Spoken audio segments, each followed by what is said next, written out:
mga kawander kung anong tawag dito sa inyo. Sa amin kasi, ang tawag nito sa Cagayan, halibabag.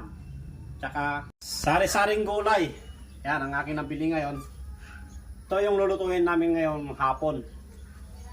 O salo-salo kami kakain mamaya dito. Kami ng mothers ko. Tsaka yung hipag ko. Yan mga yan. Dito kami kakain. Gulay. Siyempre hindi mawawala to. Diba? Isasawag natin yan dito.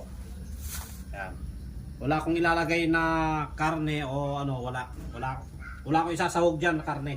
Basta puro gulay. Yan ang aking ano ngayon. O, di ba?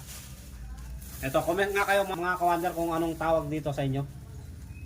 Sa amin kasi, ang tawag nito sa Cagayan, halibabag. Tsaka alukon. Yan. Native na talong, maliliit. Sitaw. Ito naman yung ipapartner ko mamaya.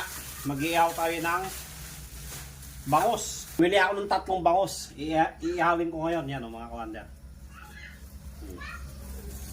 Iihaw yan. Iyon yung ipapartner ko dito sa gulay. 200 po ang 1 kilo. 200. Hiningi ko yung laman loob. Gagawin ko siyang pinapaitan. Eto, humingi ako ng laman loob kasi mahilig talaga ako sa ganito, pinapaitan. Ginagawa kong pinapaitan ng bangus.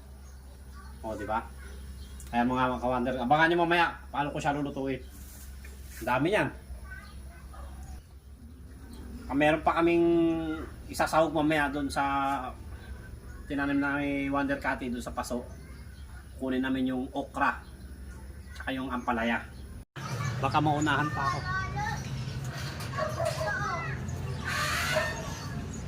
O, diba?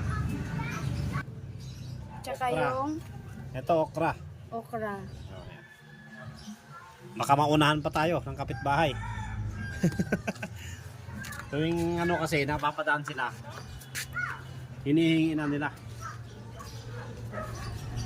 Ayan, meron pa kami mga kangkong. Diba? Kunin na natin to.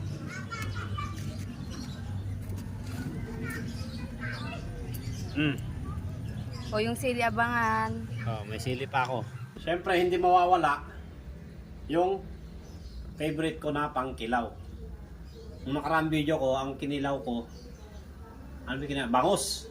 Ngayon, atay ng baboy. Akin naman pakukuluan. Huwag masyadong pakuluan kasi titigas to pag ano, over siya sa kulo. Kailangan, pagkakulo, tanggalin mo na.